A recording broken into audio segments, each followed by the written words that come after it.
Hi there, I'm Leslie Rock, and I'm going to talk about creating reading, writing, and research assignments for students in English classes, and it also has application for people who are teaching content area courses such as psychology, sociology, biology, physics, any of the courses on the college level, and you could even try this with high school or middle school students.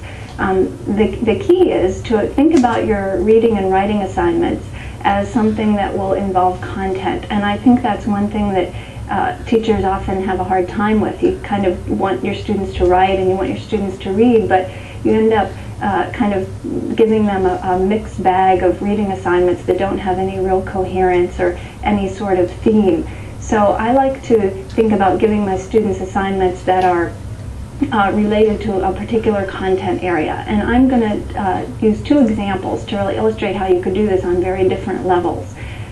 First of all, I teach a class that is more of a skills-based class, and it's for freshman students in college, and it's a reading comprehension class, theoretically.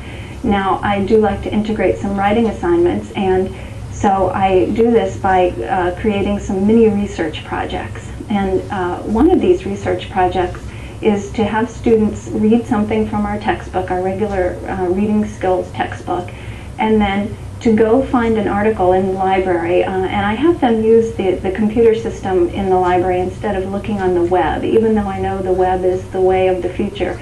I'm a little old-fashioned, and I like for them to actually go look in journals, newspapers, and magazines.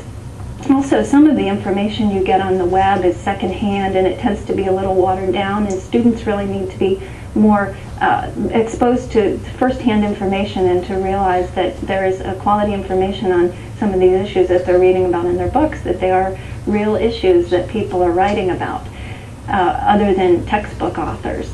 So that being said, I send them off to the library and I ask them to look for an issue that came up in the reading that we were doing, so that they're getting exposure to the textbook writing and then writing from a journal or periodical or some such source. And then they assemble their sources. So students usually come to class with an article that they've researched on the topic, and then I have all of the students write the name of the article and the main idea from the article on the blackboards in the classroom, the author's name, volume number, other things like that that might be pertinent for other students who would be interested in looking up the same article, because often students see a topic and then they decide they want to work on that topic. So there's a little information sharing in the beginning. So students come in, they write the name of the article, main idea, whatnot, on the board, and then everyone browses around at these different issues that have been brought to class, and they decide on their research project that they're going to do related to that topic. And the activity that I just described really involves a lot of skill. I mean, you know, we're teaching students how to find and write main idea statements, and there's the activity that kind of brings it into practice in a sort of academic way. Instead of just reading a paragraph and writing down the main idea, now they're doing it to do a real research project.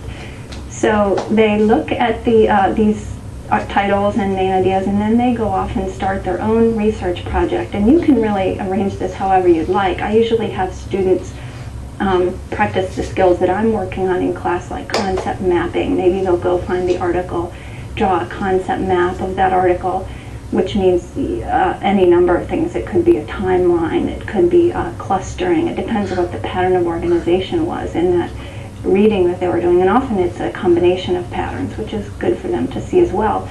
So they draw a concept map, maybe write a summary, and here they're bringing in all the skills that they've learned in class.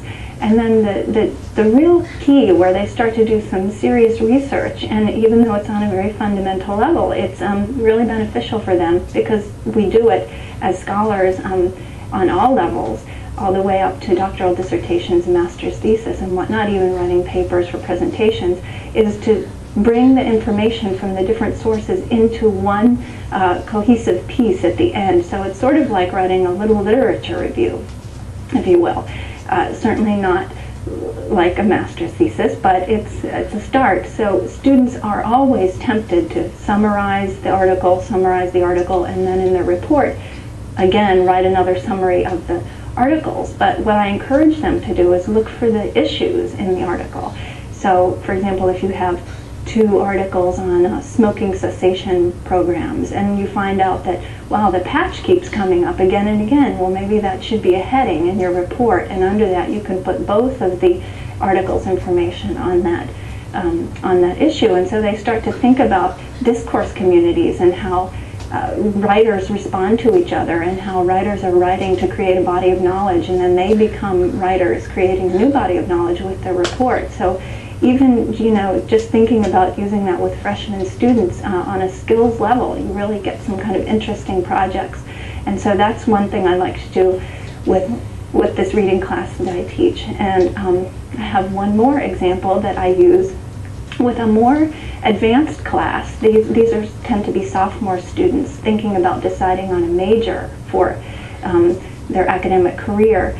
And I'm teaching a similar class, a reading class, but the needs are very different. So again, the goal is to integrate reading, writing, and research projects in a meaningful way for my students.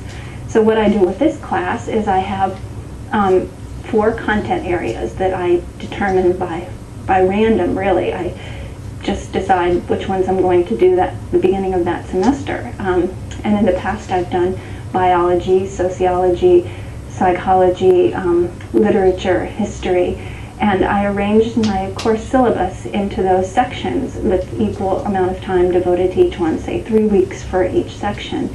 And then I have a guest speaker come to class from each of those areas and do a little mini lecture on some important content that they determine on their own from their area. It could be, one time I had a gentleman talk about he was doing child psychology, so he decided to talk about Erikson's stages of development, and that was really perfect because it was contained in a 1-hour lecture, and it gave the students some content which they could then apply to their research projects.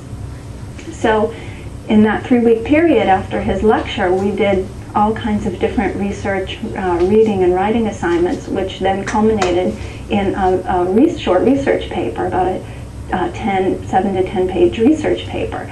And doing that paper, they learned all kinds of things. They learned how psychologists talk about different issues in the area. They learned more in depth about the theory, Erikson's theory.